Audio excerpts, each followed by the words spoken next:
Isn't this extraordinary? I've been around since the 60s and my dad in the 30s with the UAW, and this is really happening for the first time. It's great.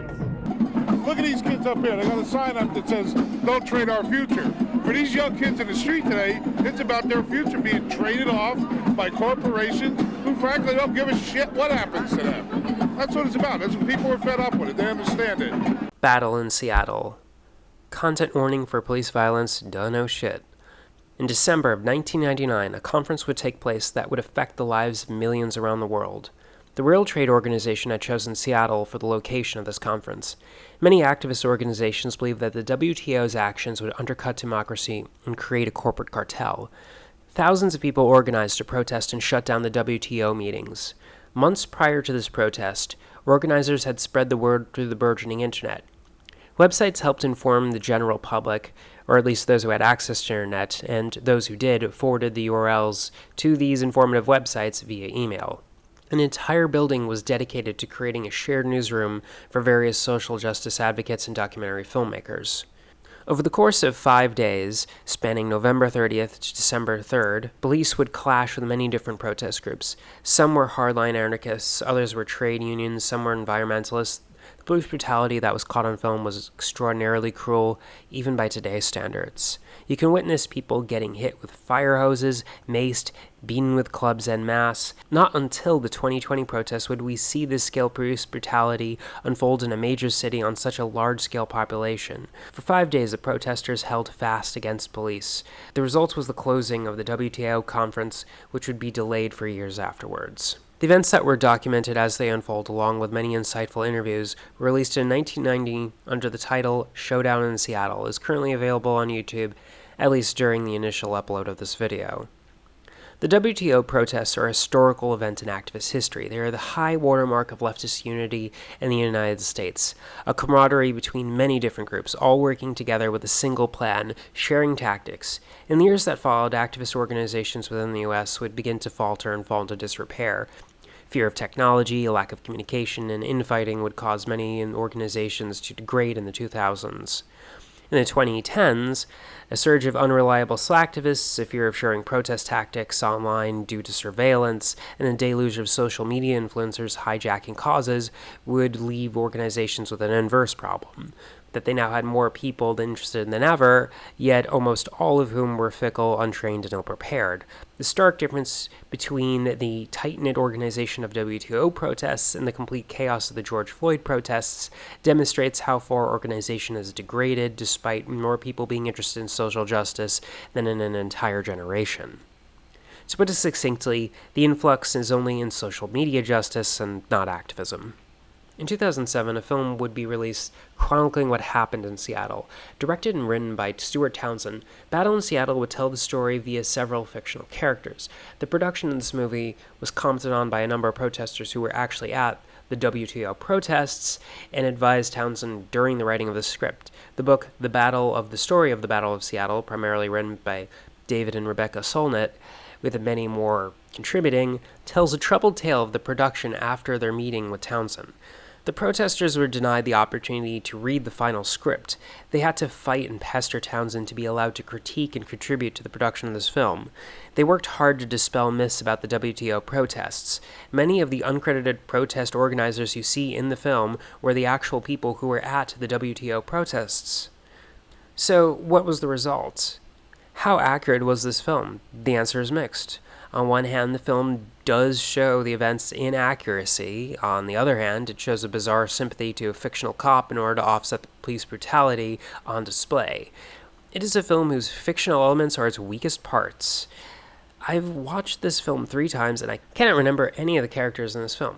Said characters are weak cardboard cutouts of tropes. There's nothing particularly interesting or memorable about any of them. Spoiler warning for what little underwhelming plot there actually is. Jay, played by Martin Henderson, is an experienced protester whose brother was killed during an action against a logging company. Jay has a record, and one more arrest could land him in jail. Michelle Rodriguez plays Lou, a naive new protester who exists because we need someone to receive exposition. Andre Benjamin plays Django, another experienced protester who shares the black perspective as written by a white guy. Woody Harrelson plays Dale, a cop. And finally, Charlize Theron plays Jean, a waspy Karen who is the wife to Dale and is pregnant. Give you one guess what's going to happen. The film opens with a banner drop on a crane. Here we are introduced to Jay, Lou, and Django. Most of the film is chronicling the real historical events as they unfolded in the exposition of what was happened and why. The film shows Jay informing protesters, leading people in sit-ins, and woke scolding Black Bloc protesters. A side note on Black Bloc. In the book, The Battle of the Story, the author talks about how there was open communication between their group and Black Bloc protesters. For those of you who don't know what Black Bloc is, their image is synonymous with the generic Antifa label thrown around by the news. Black Bloc is not an organization, but a specific type of tactic. Its practitioners believe that property destruction is necessary to successful protest, among many other things, and they believe this tactic for both ideological and strategic reasons, and there are those who write extensively on the subject. In the movie, they're depicted as morons with hammers who make real protesters look bad. We cut to Jean being chatty and doe-eyed, foreshadowing her soon to be physically assaulted by the riot police. Eventually, after enough filler, we see her being physically assaulted by the riot police, which results in her miscarrying. This enrages Dale, who quits the force on the spot, realizing that the police are hurting people for no reason, and he joins the protesters. Nah, I'm just kidding. That would make sense. No, instead, he beats the ever-living shit out of Jay, who begs not to be arrested. In this moment, Jay goes from fearless protester to coward. He is begging not to be arrested, and it undermines the core ethos of his character's morals. His entire character, up until this point, was that he was willing to risk jail time for the cause. Now, against everything he's said and done, he's begging not to be arrested. We need a show of hands of those of you that are prepared to go to jail if need be. And don't feel bad if you're not. We need as many people on the outside as we can get. Don't arrest me. Don't arrest me. Don't arrest me. What has to be the most eye-rolling Olympic feat of cringeworthy writing in filmmaking history, Jay and Dale sit down and they reconcile. In this scene, Jay says, "You were just doing your job." Shit, you're not the problem. You're just doing your job, I guess. This has to be an insert demanded by the studio. I cannot fathom any fucking reason why this would be in the film besides an exec threat not to release the film if they didn't put it in. There's propaganda, and then there's whatever the fuck this is. And then, after this scene, the original movie picks up, where Jay is reunited with the other protesters in a jail cell. A jail cell that is completely different than the set we just saw before, with a completely different continuity, by the way. They all get released because of their First Amendment and the end. Oh, and there's a TV newscaster that stands in with the protesters. Whoop-de shit. The actual problem isn't the plot, of which there's very little. The problem with the battle in Seattle is twofold. First, it exists to inform and recreate. Therefore, it has little room to actually tell a story.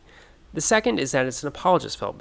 It attempts to be objective in showing the bad side of the protesters and the delusional, nonsensical attempt to humanize the police by creating a straw man. Here is the objective truth, as it was documented, and is completely immutable and irrefutable. The police department of Seattle brutalized protesters for exercising their First Amendment rights. This cannot be contested or challenged in any way whatsoever. The fact is that this was an act of police brutality. I'm discussing this boring apologist film that I clearly have disdain for because it's endemic of how protests get whitewashed. Following the WTO protests, the United States would see two disasters that would shape American culture. The Columbine shooting and 9/11. Yet, the reaction to these two events by the left have shaped modern-day protests. Bowling for Columbine, a pseudo-documentary by Michael Moore, is widely considered to be an exploitive pandering and misconstruing of the facts. Yet this film would give rise to emotionally disingenuous selectivism in media, the makes you think, pandering. This movement would take voices away from those who are experts in the field and give it to media personalities to exploit without presenting any solutions. 9/11 had a much more direct impact on activism. The Patriot Act rightfully scared the ever-living shit out of protesters. The threat of being labeled a terrorist and thrown in a torture camp loomed over everyone involved in activist organizations. It was the start of a new McCarthyism that has only grown and expanded ever since to this day. It kept a lot of activists off the internet at a time when their voices were needed more than ever. As a result, there's an activist generation gap.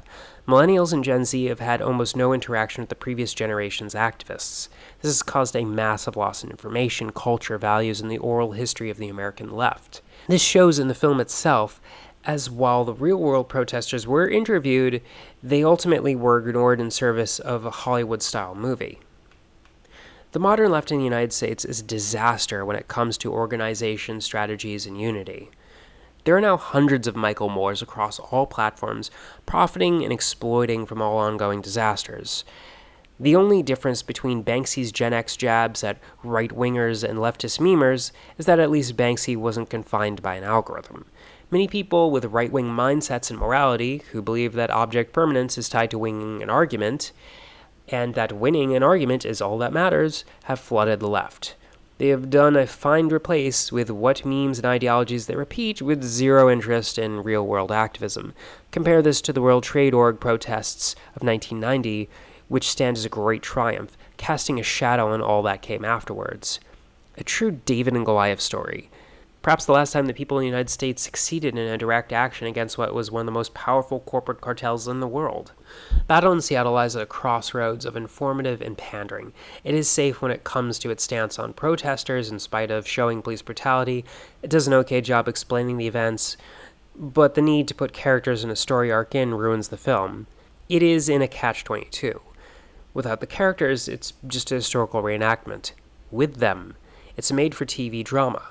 It's a mix of fiction and reality, one that champions romanticism of protesting but refuses to outright condemn the police, even though it shows you why you should. Battle in Seattle is also a look at Gen X relationship with political action and a microcosm. The WTO protesters were cross-generational, but the ideologues do tend to be young people. Just looking at footage of them shows dozens upon dozens of young idealistic activists eager to prove Gen X cared, yet because of their absence from early internet, their stories are now lost to time. Stuart Townsend was born in 1972, making him Gen X. Gen X's relationship with activism is an absolute dichotomy. The vast majority of those representing Gen X in the media tend to be apathetic and regard activism as insincere, archaic, outdated, and paradoxically selfish. The minority who believe in activism that get any media coverage tend to be rather conservative in what they believe is acceptable. The film shows this apprehension. It's a generalized fear of radicalism and a desire to not encourage people to take any kind of direct action. Battle in Seattle is a footnote in the closing chapter of the 2000s liberal meekness. The 2000s were a decade that would alienate millennials from previous generations, and because of this alienation, would result in a tremendous amount of lost history. There are myriads of things that can only be handed down from person to person, events that cannot truly be processed except by talking to the people who were there, cultures that need to be experienced, and oral histories that are only told if you know who to ask. Battle in Seattle is an example of how certain things can be lost to time, even if they're documented. Instead of watching this film, I recommend watching Showdown in Seattle, which chronicled the events as they unfolded, and read the story of the battle in Seattle, link in the description. I was really pissed off this whole Generation X or apathetic portrayal of like young people when in fact we're or people I've seen are incredibly passionate, and the problem usually has been the lack of options we have for expressing ourselves. People have realized how much youth are organizing and how educated youth are and how dedicated youth are and how important they are. A lot of the time the media does play up like they're just young and idealistic, they'll sell out like all their parents did in the 60s. I'm not really that surprised in a sense because I knew we always had it in us. I'm just glad that we had the occasion for it to come together like this. We're standing up and we're fighting and we're going to keep going. We got to do this. We got to go out here. Right.